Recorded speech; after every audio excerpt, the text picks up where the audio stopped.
Bonjour à tout le monde, je vous accueille ici. On est au Vélifera Club, qui est devenu, puisqu'on existe depuis 1960, le Royal Vélifera Club. Sa Majesté a eu la gentillesse de nous donner ce titre de Royal. Alors, c'est une première mondiale parce que depuis 1960, c'est la première conférence en ligne qu'on va faire. Donc, je vous demande d'être gentil avec nous parce que voilà, c'est la première conférence qu'on fait. Les vidéos sont pas de super bonne qualité, mais je pense qu'on a trouvé le souci et je pense que pour les prochaines conférences en ligne, ça sera parfait, à mon avis. Donc voilà, alors aujourd'hui on va parler d'un petit poisson que j'adore et que j'élève, ce sont les Sevelia lineolata. Euh, et on va vous montrer comment les maintenir et aussi les élever parce que c'est un poisson qu'on peut élever assez facilement et donc on va en parler ce soir. Donc c'est un petit poisson, vous l'avez peut-être déjà vu dans des magasins, c'est un petit poisson qui se colle comme une ventouse sur les vitres et c'est vraiment un petit poisson surprenant que j'adore et que j'ai décidé d'élever maintenant. Alors, je vais vous parler un petit peu de... Alors, mon parcours, à 4 ans, j'habitais près de la chaussée de Waterloo à Bruxelles.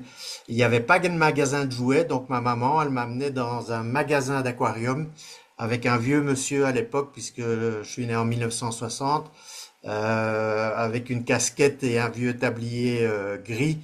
Et dans un des aquariums, je m'en souviens, il y avait un Dacylus, donc c'est une petite demoiselle d'eau de mer lignée noire et blanche dans des colères.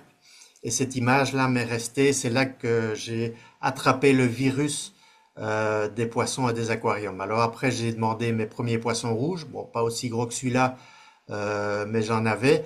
Et une anecdote, c'est que je les transportais partout avec moi. Et un jour, on était en voiture et le bocal s'est renversé.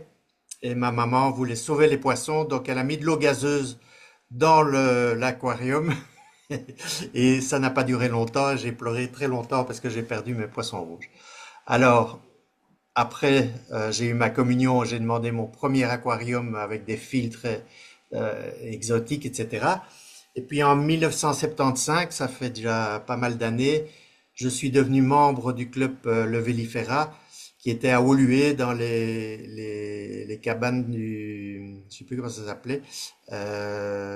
Enfin, c'était sur un centre culturel à Woluwe et on était là. Puis on est passé à Uccle après quelques années. Alors j'ai tout exploré, les cyclidés américains, les africains, Tanganyika, Malawi. J'ai eu 3 bacs marins et j'ai fait du discus aussi. J'ai même fait des concours de discus. C'était des concours où il fallait présenter le plus bel aquarium à discus.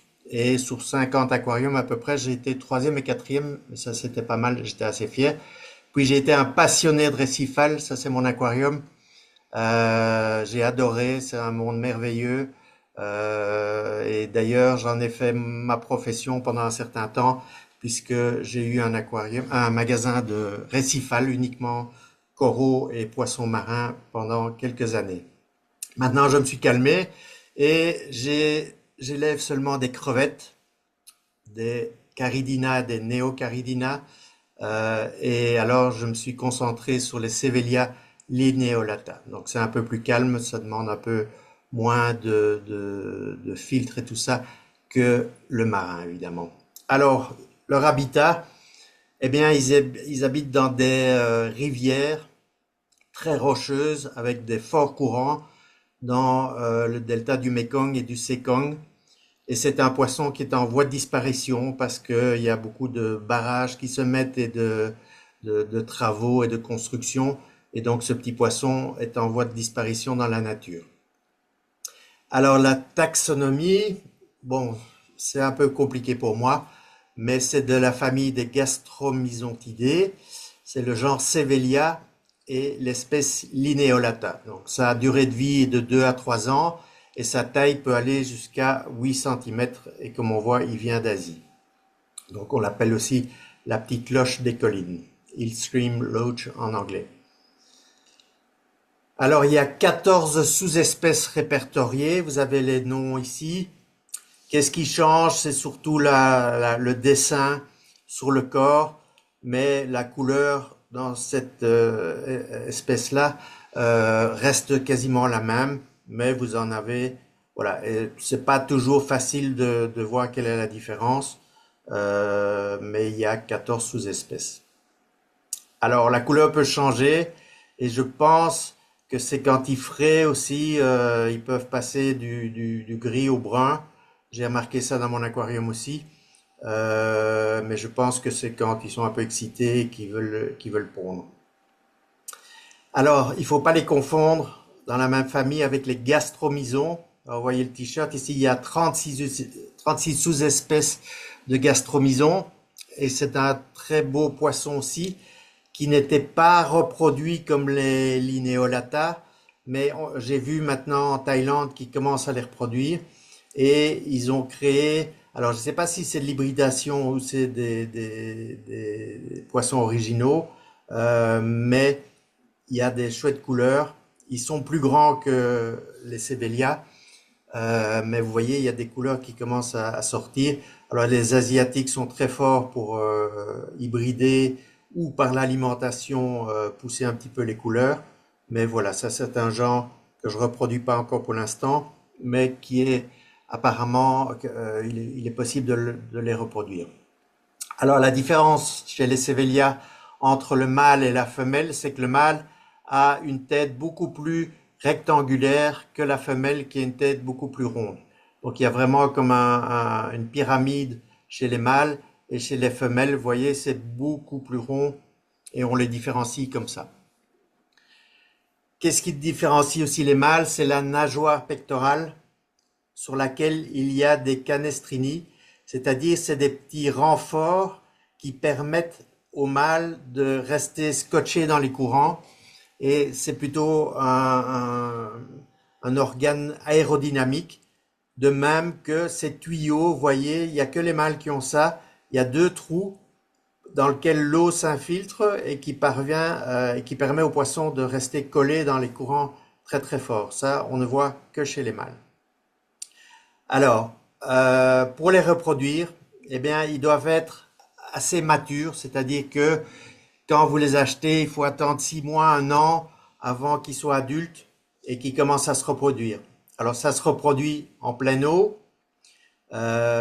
C'est des œufs qui sont dispersés, qui sont vraiment très très très petits, de 0,8 à 1 mm. Ils sont semi-adhésifs, ce qui permet de rester collés dans les courants. Et selon mon expérience, ils pondent régulièrement. Alors, regardez bien ici, je vais mettre une vidéo qui montre la ponte en pleine eau des poissons. Et alors, on va voir après les petits qui sont minuscules et qui ne sortent pas, vous ne les voyez pas, mais qui vont sortir un peu plus tard. Donc, je vous mets la vidéo. Et hop, voilà, ils ont pondu. Et les œufs s'éparpillent un peu partout. Et là, vous voyez des minuscules têtes d'épingle dans le sable.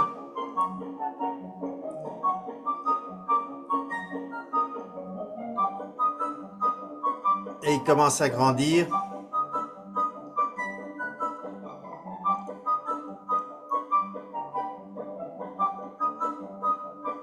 Voilà, c'est vraiment très très petit.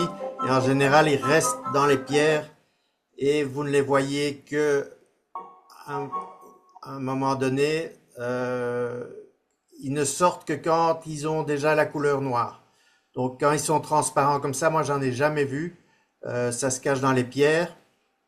Et une fois qu'ils ont une taille assez correcte, ils commencent à sortir et vous dites tiens, là il y a un poisson qui bouge et ce sont des petits sévélias mais qui seront beaucoup plus noirs. Donc en fait la nuit ils peuvent sortir mais là je dors donc je ne vais pas voir. Et ils mangent du biofilm et des restes et on verra comment les nourrir dans une autre vidéo. Alors, vous voyez ici les petits, là, ça c'est des jeunes qui ont 1 semaine ou 2 qui sont sortis chez moi. Il y en a encore un là. Donc c'est à ce moment-là qu'on les voit sortir. Paramètres de reproduction, moi je tourne dans un pH 6, 5, 7, GH 8, KH 5, j'essaye de garder à 5, température idéale 23 degrés. Donc je peux les maintenir, je les ai maintenus à 15 degrés sans chauffage chez moi, comme mon autre bac aussi, mais là ils se reproduisent plus évidemment à cette température-là, mais ils tiennent tout à fait correctement même à 15 degrés. Alors, pour avoir des reproductions comme ça avec des centaines de jeunes, il ne faut pas, et je l'ai lu et je l'ai vu, je me suis très fort renseigné aux États-Unis, donc il ne faut pas de crevettes, pas d'escargots et pas d'ostracodes. Alors les ostracodes, je vous expliquerai après ce que c'est, mais les œufs étant tellement petits qu'il ne faut pas que les œufs soient mangés, comme ils sont en pleine eau, il ne faut pas qu'il y ait de prédateurs. Quoique, je vais vous montrer. Voilà. Donc ça, c'est mon aquarium d'ensemble qui est un bac ouvert. Et ça, c'est mon ancien bac de reproduction où j'avais mis une cinquantaine de galets. Ils étaient super heureux là-dedans. Donc toujours laisser des algues sur les vitres, etc. Pour qu'ils puissent manger le biofilm et les algues. Donc ce bac, c'est un shallow tank de type asiatique. Donc j'ai sélectionné les pierres qui viennent d'Asie, de Chine. Il fait 1 mètre sur 40 sur 25 cm de haut, 100 litres. Il y a un filtre Cera externe, un mini UV. Il y a des ventilateurs, chauffage. Voilà. Mais ce bac tourne très bien à 15 degrés en hiver. Là, j'ai mis un petit chauffage maintenant pour essayer d'avoir plus de reproduction. Et ce qui est génial avec les shallow tanks, c'est que vous pouvez faire une décoration extérieure. Et je trouve ça très beau. Alors, on va le voir ici. Une petite vidéo du bac avec les poissons. Donc, dans ce bac, j'ai une trentaine de Sévélias. Vous en voyez un là. Mais j'ai beaucoup de prédateurs. Et j'ai quand même des jeunes. Donc, parce que ce bac, il y a énormément de pierres et ça permet. Et là, vous voyez un jeune, là, il y a deux petits jeunes là qui sont dans le bac, qui sont nés il n'y a pas longtemps, malgré les prédateurs. Donc, j'ai 300 ou 400 crevettes Neocaridina et elles ne semblent pas toucher aux œufs non plus. Alors, oui, ici on voit encore, j'ai des gastromysons simonei. Donc j'ai plein de poissons asiatiques en fait. Voilà, et vous voyez là, il y a un jeune aussi sur la pierre à côté du grand. Et donc, ils se reproduisent même dans un bac bondé de poissons. Qu'est-ce que j'ai comme poisson dans ce bac? Ben, j'ai des Tanictis gold qui sont quand même assez voraces, des galaxies, les Stiphodons simonei que j'adore. J'adore les Stiphodons, il y a des espèces super colorées. J'ai un couple de Shuna, Gourami Shuna. J'ai 3 Dario. Alors on dit que les Dario, on peut pas les garder si on leur donne pas la nourriture vivante. Moi, je les tiens pendant des années. Évidemment, il y a plein de microphones, il y a plein de zoés, de crevettes dans le bac, mais moi, ils sont en pleine forme dans le bac. Ils se nourrissent de ce qu'ils trouvent. J'ai mis des cubotailles, j'ai des brigités et j'ai les Neocaridina sakura orange qui se reproduisent très très fort. Alors, pas une trop bonne idée, c'est les amanos, mais les amanos, ça permet vraiment d'avoir un bac sans algues. Ce bac, il est incroyable. Il y a hyper peu d'entretien, je mets pas d'engrais, pas de CO2. Mais quand je mets une plaquette comme ça de nourriture, les amanos filent avec toute la plaquette et empêchent mes sévélias de manger. Donc parfois, je dois en mettre plusieurs. Mais bon, je pense que les amanos sont bien, en tout cas pour les algues pinceaux, les algues filamenteuses et tout ça. J'ai vraiment un bac qui tourne super bien. Les culis, je voulais les reproduire, donc j'en ai mis quelques-uns.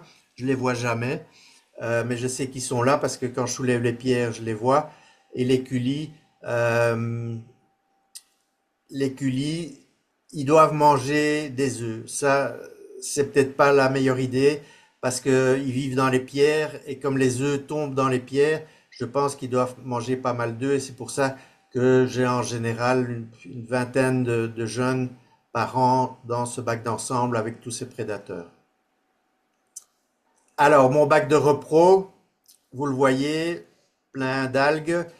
Il faut jamais mettre un bac neuf pour les Sévélias parce qu'ils ont besoin de biofilm et d'algues pour se nourrir. Et quand vous les mettez dans un bac trop propre, ben, ils ont quasiment rien à brouter. Et voilà, donc vous voyez ici, ils étaient heureux, il y avait plein de rochers. J'en ai 30-35 là-dedans. Et ça tournait bien, mais pas beaucoup de jeunes. Pas beaucoup de jeunes, pas plus que dans le bac d'ensemble. Et donc, je me suis posé des questions. Donc, moi, je dirais qu'il faut au minimum 80 litres pour un bac de reproduction.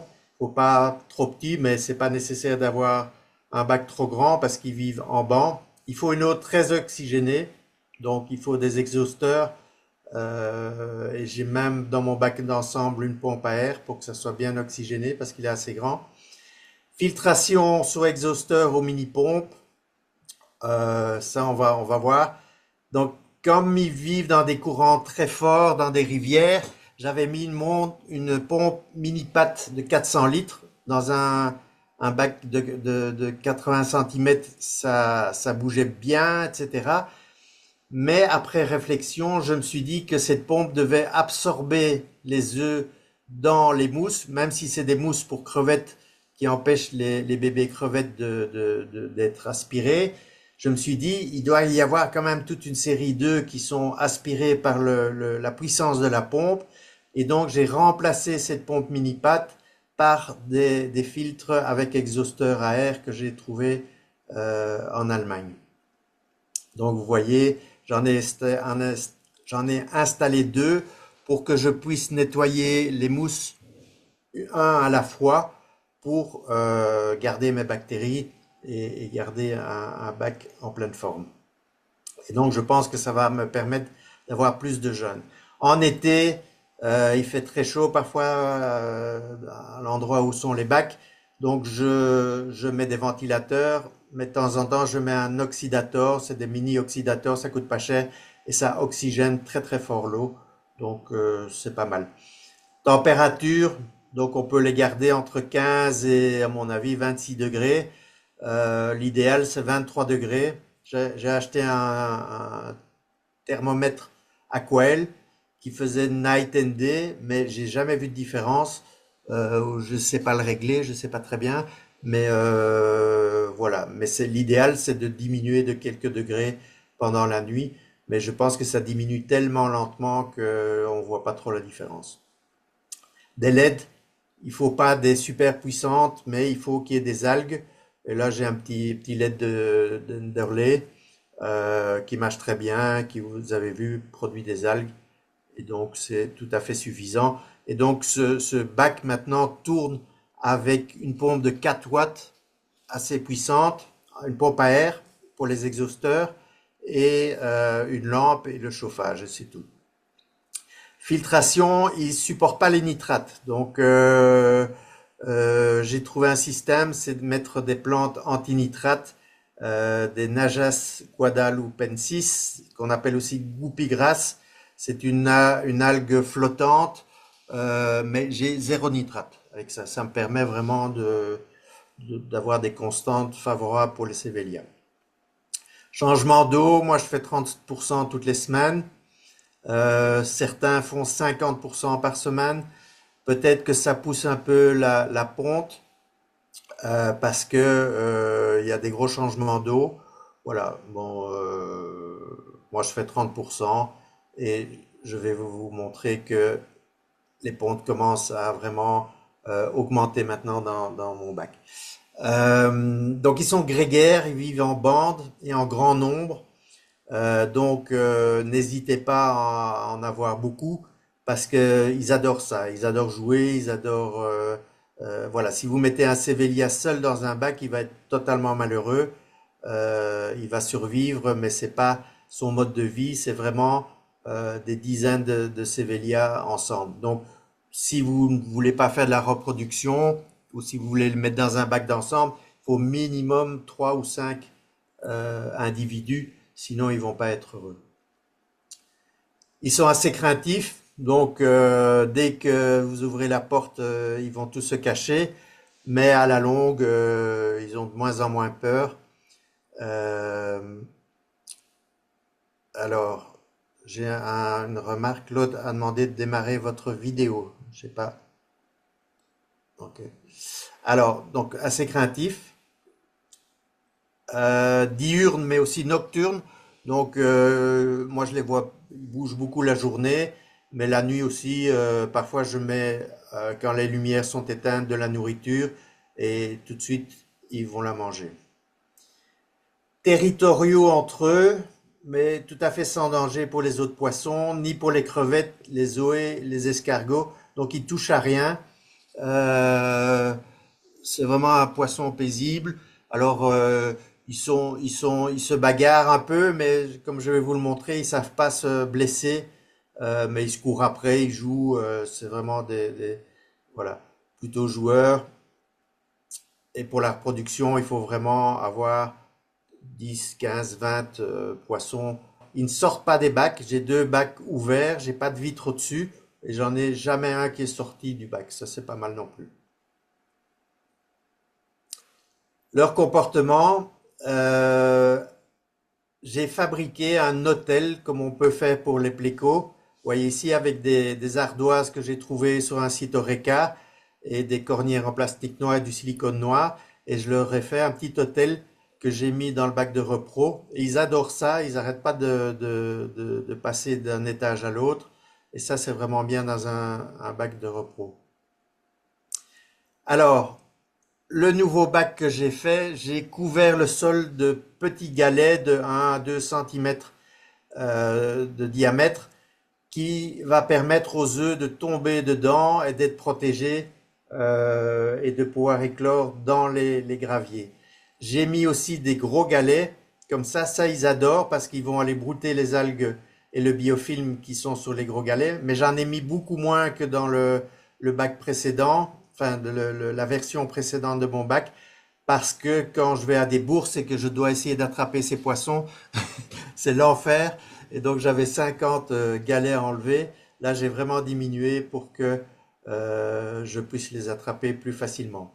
J'ai mis une petite plage pour permettre de mettre les pastilles de nourriture, les granulés, les légumes, les verres de vase, etc. Et donc ils ont très bien compris qu'il y a une zone où la nourriture se dépose et ils viennent tous le chercher. Donc voilà la version, la deuxième version, beaucoup moins de galets, l'hôtel et je laisse les algues sur les vitres parce que ils adorent les grignoter. Vous allez voir dans leur alimentation que c'est ce qu'ils font, c'est grignoter les galets. Voilà, donc beaucoup moins de galets, des petits cailloux pour les œufs, une plage, hôtel à poissons et des exhausteurs. Donc, dans beaucoup de vidéos que j'ai vues aux États-Unis, pour ceux qui les élèvent, euh, ils ne mettent pas des pompes et la petite plage de sable noir pour la nourriture, pour que ça s'éparpille pas trop. Et après 2 semaines, eh bien, j'ai dû changer tout mon bac. Je vais vous expliquer pourquoi. Je l'ai refait à neuf. Et après 2 semaines, j'avais déjà des bébés qui sortaient.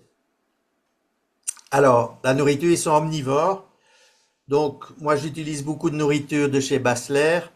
Parce que, pourquoi? C'est de la nourriture de super bonne qualité. Et en plus, c'est plus ou moins des médicaments qui font de la prévention. Donc, cette nourriture est excellente. Et j'utilise beaucoup de sortes. Je considère que pour les poissons, il faut vraiment varier la nourriture. Et c'est comme si vous leur donniez tous les jours des Kellogg's. À la fin, vous en avez marre. Ben, eux aussi. Et donc, j'utilise des pastilles, du surgelé.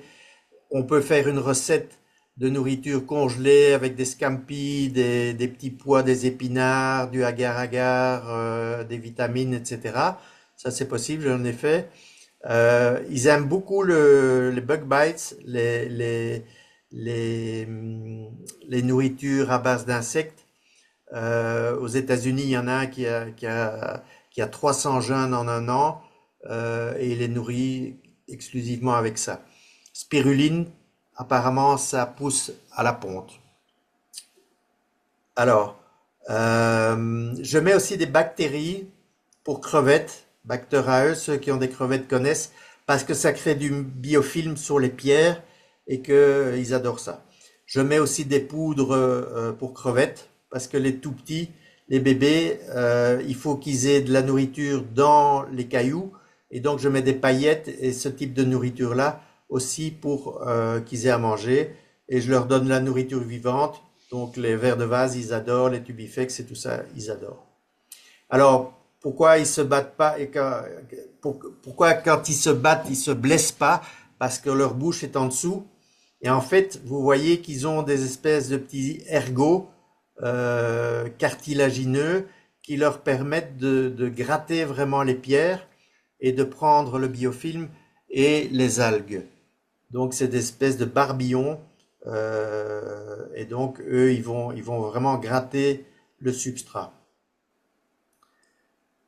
Les paramètres, ben, je l'ai dit, 6,5, 7,5, la repro, 3 à 8 en cache, 5 à 12 en GH, température de 17 à 26, 27. Bon, 27, j'ai jamais été, mais je mets des ventilateurs. À Evere, ici, l'eau est à cache 9 et GH plus de 20. Donc je fais, moi, 3 quarts osmosé, 1 quart eau du robinet et j'augmente un petit peu le cache avec des poudres. Alors, je ne sais pas si vous connaissez cette maladie, ça s'appelle l'ostracodophobie. J'en suis atteint. Comme vous le voyez, il y a des petits êtres qu'on trouve très sympas au début, qui envahissent le bac et qui sont indestructibles. Et donc, je pense que pourquoi je n'avais pas beaucoup de bébés, c'est parce que ces bestioles-là, que j'ai laissé envahir le bac, mangent les œufs, en fait. Donc, c'est extrêmement invasif. En fait, c'est un crustacé. C'est comme une moule. Il a 2 coquilles et il sort de sa coquille. Il a des pattes qui s'agrippent aux pierres. Ça vit 2 ans. Ils ont 9 mues. Et alors, ils peuvent rester 2 ans au sec et revivre. C'est une infestation. J'en ai une phobie et je vais vous expliquer pourquoi. Donc, ils peuvent être mangés par un poisson et survivre. Donc, ils sortent par les déjections, puisque dans leur coquille, ils peuvent vivre 2 ans sans problème. Donc, ils sont même pas digérés par les sucs gastriques. Il y en a certains qui sont herbivores, il y en a des carnivores et il y en a des omnivores. Alors, je ne sais pas lesquels j'ai chopé dans mon bac. J'espère que c'est pas des carnivores, mais bon, je vois qu'ils se ruent sur la nourriture. Alors au début c'est bien parce qu'on se dit ah un détritivore, mais comme les œufs sont tellement petits pour les sévélias que je pense qu'ils les mangent. Donc ils peuvent tuer de gros poissons et rentrer par l'anus du poisson et le tuer. Alors ils sont pas mangés par les poissons, donc j'ai avec mes amis du club mis des poissons dans le bac, dont un botia. Je pensais qu'il allait les manger. J'ai mis des gouramis, je ne me rappelle plus du nom, des gros gouramis très, très voraces, rien à faire. Ils résistent, alors j'ai testé des antiparasitaires pour les planaires, j'ai lu quelque part que ça pouvait les tuer. Le HA à helix qui tue les crevettes, etc., les crustacés, rien du tout. Ça résiste aux radiations et ça a résisté à 5 extinctions. Au Japon, ils sont luminescents et vous avez des plages luminescentes. Eh bien, c'est ces petites bestioles-là qui peuvent être luminescentes et qui éclairent les plages. Alors, c'est très joli, sauf dans un aquarium. Et alors, ils sont capables d'apprendre. Donc, j'ai lu des articles comme quoi il y a des scientifiques qui les avaient dressés. Alors, pas des trucs très compliqués, mais ils peuvent être dressés, c'est saloperie. Donc voilà, vous le voyez en gros plan. Donc j'ai pas réussi à les enlever, donc rien n'a marché. Tout ce que j'ai pu faire, c'est vider le bac complètement. J'ai tout vidé et j'ai tout refait à zéro. Vous voyez, j'ai enlevé tous mes filtres, j'ai enlevé toutes les pierres. Toutes les pierres, je les ai passées 20 minutes à l'eau bouillante. D'accord? J'ai enlevé tous les bois, j'ai jeté toutes les plantes. J'ai tout enlevé. J'ai passé mon bac à l'eau à 60 degrés. Il n'y avait plus rien, j'en voyais plus un. Je dis magnifique, super, j'ai réussi.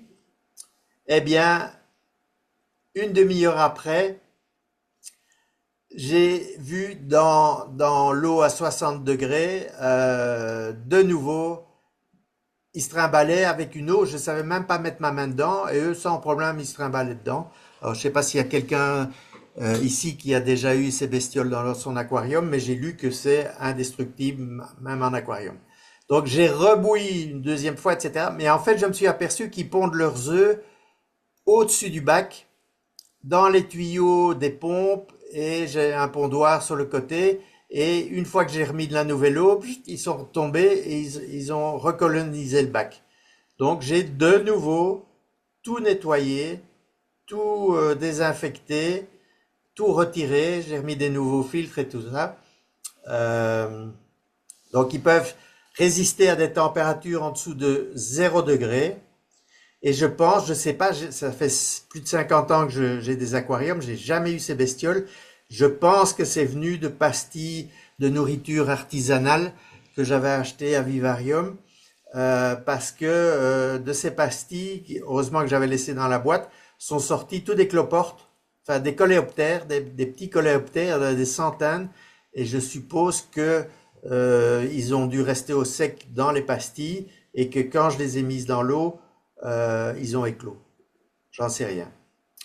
Donc j'ai refait tout le bac et bardaf, j'ai eu, malgré avoir mis des capsules de bactéries antinitrites, etc., j'ai dû refaire tout le cycle de l'azote et après avoir refait deux fois mon bac, qui revoilà de nouveau, je ne sais pas d'où elles viennent, c'est à pleurer, les ostracodes sont de retour. Et donc voilà, j'en ai de nouveau dans mon bac. Et tous les jours, j'essaye de les siphonner. Mais voilà, je ne sais pas si je vais arriver à les enlever. Donc voilà, ça c'était mon aventure. Donc pourquoi j'ai commencé la reproduction de ces poissons? Parce que c'est un poisson en voie de disparition. Parce qu'on les voit jamais dans les bourses. Moi, j'en ai jamais vu. Alors j'en ai vendu sur une bourse. J'étais le seul et ils sont partis en quelques minutes. Euh, c'est des poissons à prix élevé, donc vous allez les trouver entre 12 jusqu'à 19 euros pièce. Donc si vous pouvez les reproduire, c'est quand même des poissons qui en valent la peine. Alors, ils sont faciles à élever, évidemment, comme vous l'avez vu, et c'est des poissons super sympas. Ils sont vraiment, moi je les adore. Alors, ça reste attachant, c'est simple à faire, même si un bac spécifique est beaucoup mieux pour avoir beaucoup de jeunes. Certains aquariophiles ont 300 jeunes en un an, en faisant quasiment rien. Donc ça c'est vraiment super. Donc il est possible de réaliser des très jolis bacs. Ici de nouveau un shallow tank spécialement dédié à des poissons de courant. Et donc, si vous avez un bac comme ça, bien, ils vont se reproduire là-dedans et vous pouvez avoir un très joli bac. Voilà, moi je préfère qu'ils aient des algues, etc. pour un bac de reproduction. Alors, voilà, on est un club. On est les seuls à Bruxelles. On reste le seul club à Bruxelles. Et pour 25 euros par an seulement, ben, si vous êtes passionné d'aquarium, vous allez pouvoir avoir des conférences, rencontrer des experts, des éleveurs qui font des miracles avec certains poissons très rares. On a des réunions, on a un bulletin d'information, on a le magazine Aquafauna que vous allez recevoir. On fait des visites. Là, on a été à Hollande voir Vivarium, qui est la plus grande bourse européenne d'aquarium. On participe à des bourses, donc on part en covoiturage avec nos poissons et on va vendre nos poissons. Vous pouvez avoir des conseils d'experts, on peut faire des échanges, etc. Donc c'est, voilà, si vous aimez les poissons, vous êtes à Bruxelles, ça vaut vraiment la peine de nous rejoindre parce on est une joyeuse bande de passionnés et on s'amuse beaucoup avec notre passion dans ce club.